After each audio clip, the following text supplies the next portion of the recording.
राजकुमारी और डाकू की रहस्यमयी कहानी। चांदनी रात में जंगल के बीच सन्नाटे में राजकुमारी इंदु बरामदे पर खड़ी थी। हवाओं में तीखी ठंडी खुशबू फैल रही थी। महल के किले की दीवारें शांत दिख रही थी।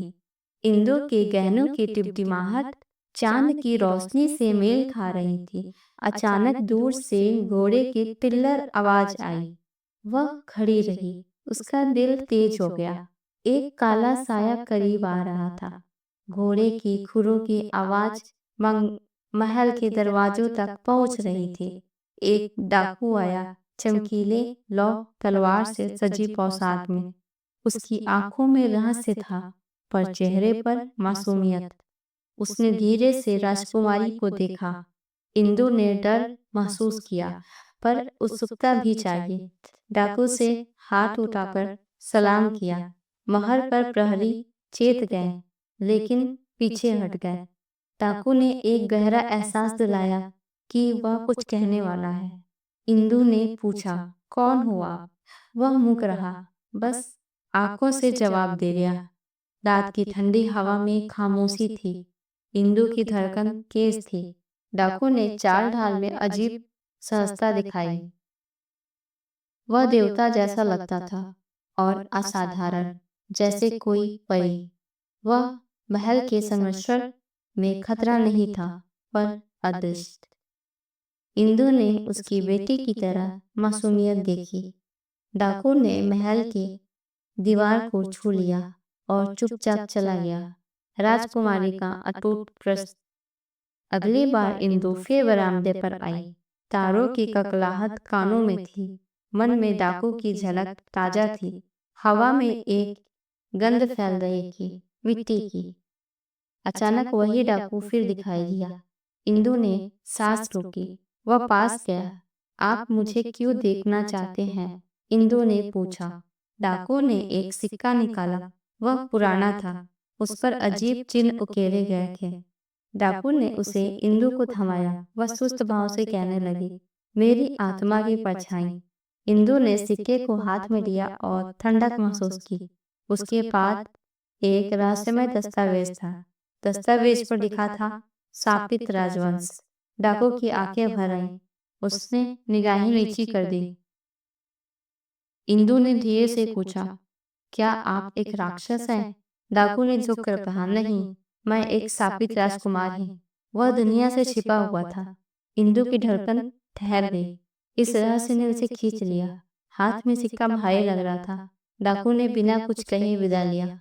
इंदु पीछे रही, आंखों में सवाल थे। रात की खामोशी फिर उसे भीतर खींच लाई। अगले दिन इंदु को बेचैन कर गया। महल की दीवारों में गूंज थी उस डाकू के नाम की। खबर फैल गई कि डाकू कौन है। कुछ लोग कहते हैं राजकुमार है, तो कुछ कहते सिर्फ एक चोर। इंदु ने दरबार में सवाल किया। राज आचार्यों ने चुप्पी साधी। कोई कह रहा था यह सपना है, कोई कह रहा था यह भविष्य का संदेश। इंदु ने खुद तय किया, उसने सच्चाई जाननी है। उसने महल की पुरानी पुस्तकें खोजी। एक इकाई मिली, राख राजवंश। उसमें लिखा था, एक कुमार पर साप। सांप का यह था, यह बुद्धिशील पर अकेला। उसने अपनी आत्मा की रक्षा के लिए डाकू बनना पड़ा। रात में निकलकर वह चोरों की टोली को रोकता, पर खुद अंधेरे में ही रह जाता।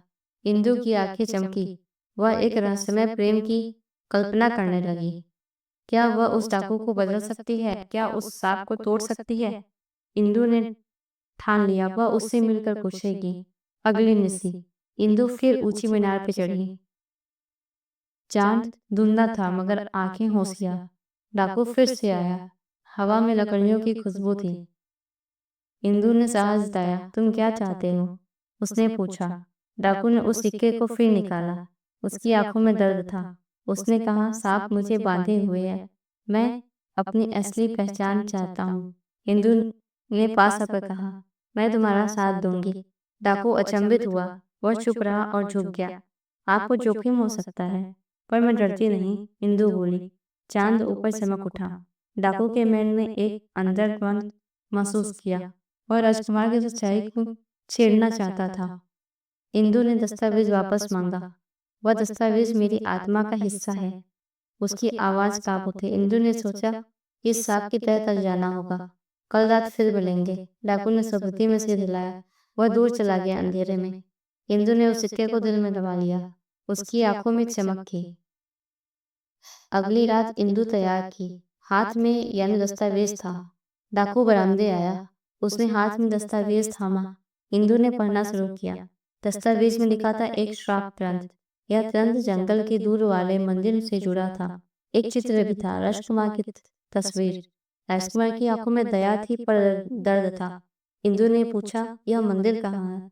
डाकू बोला, पुरानी पहाड़ियों में। इंदु ने बीच में रात की ही हंसकर कहा, वही है, पूर्ण चंद्र की रात। डाकू दंग रह गया। वो बोला, तो चलो। इंदु ने साहस से पैर आगे बढ़ाए। दोनों ने महल का रास्ता छुपाया। चुपके से महल से निकल गए। वह सफर शुरू हुआ चांद के स्पर्श में। जंगल में अंधेरे रास्ते पर कदम बढ़ते गए। जंगल में आवाजें थी, रात की बुलबुलें, पत्ते सरसराए जैसे कोई पीछे हो। दोनों सावधानी से चले। पहाड़ियां सामने थी। चांद उगता गया पर धुंधली रोशनी थी। अचानक सामने मंदिर छाया में दिखा। प्राचीन तूफानी पत्थरों से निर्मित। द्वार खुला था पर कोई रोशनी नहीं। इंदु ने कांपते हाथों से दस्तावेज रखा। वे धीरे से अंदर पहुंच गए। मंदिर के भीतर अमीर सी ठंडक थी। छोटा सा कुंड था, पानी चमक रहा था। डाकू ने सिक्का व दस्तावेज कुंड में डाला। अचानक कुंड जल नीला लौ में प्रकाश चारों ओर सराने लगा और हवा बहने लगी। मंत्र बोले जैसे डाकू की शक्ल बदलने लगे। इंदु ने अपने हाथ पकड़े। उसमें सोचा, क्या मैं खो दूंगी उसे? प्रकाश ने रूप बदल दिया, मानव स्वरूप में। डाकू अब राजकुमार बनकर सामने खड़ा था। आंखों में जीवंतता से, चेहरे पर शुद्धता। इंदु की आंखों में आंसू थे पर मुस्कान भी। उसने धीरे से कहा, स्वतंत्र हो गए तू। राजकुमार ने सिर हिलाया। आंखों में आभार। राजकुमार समझाया, मैं उबला बंद था। सांप ने मेरी आत्मा बांध दी की। तुम्हारी दृढ़ता ने मुझे आजाद किया। इंदु ने कहा, मैं जानती कि आपने अच्छाई है। राजकुमार ने आभारी होकर कहा, अब मैं तुम्हारा रक्षक हूँ। इंदु ने हल्की हंसी की, मैं तुम्हारी राजकुमारी हूँ। दोनों की आंखें मिली। मंदिर का हर कोना उजाला हो गया। बाहर अंधेरा और भी गहरा था पर उन्हें डर नहीं लगा। राजकुमार ने इंदु का हाथ थामा। अब तुम मेरे साथ महल आओ। इंदु ने धीरे से कहा, लेकिन मुझे डर है। मुझ में विश्वास करो, उसने कहा। राजकुमार ने विश्वास कर हाथ फिर से पकड़ लिया। दोनों मंदिर से बाहर निकले, आत्मविश्वास के साथ। महल पहुंचे चुपके से। सुबह हो आई। सूरज की किरणें आई। इंदु ने राजकुमार को महल के दरबार में पेश किया। अभिशप्त राजकुमार अब मुक्त था। दरबार चकित हुआ। वो उसे डाकू समझता था पर अब वो शाही वर था।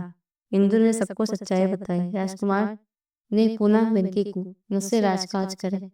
राजा रानी ने स्वीकार किया। प्रेम, साहस और विश्वास की कहानी महल भर गई। राजकुमार और राजकुमारी साथ खड़े हुए। दोनों ने इन्हें भविष्य के संदेश माना। महल में उजाला फैल गया। डाकू की पुनीत आत्मा फिर राजकुमार की शक्ल में लौटी। प्रेम ने सांप को मिटा दिया। दोनों ने राजगद्दी संभाली। राजकुमारी ने मुस्कान दिखी दी। राजकुमार ने देखा इंदु की आंखों में प्यार। महल की खुशियां लौट आई।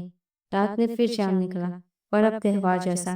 सितारों ने चमक बिखेरी। जंगल, मंदिर और राजकुमार की दास्तां अमर हो गई। इंदु ने कहा, आखिर कहानी अनोखी है। राजकुमारी ने कहा, पर तुम्हें मेरी आजादी हो। दोनों ने एक दूसरे को प्यार से देखा। बरामदे में प्रेम खेल उठा। लोगों ने गीत गाए। सापित को मुक्ति मिली। उस रात राजा ने भोज रखा।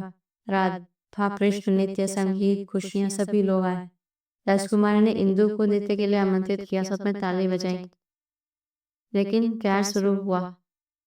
वे चैन से जीवन व्यतीत करने लगे।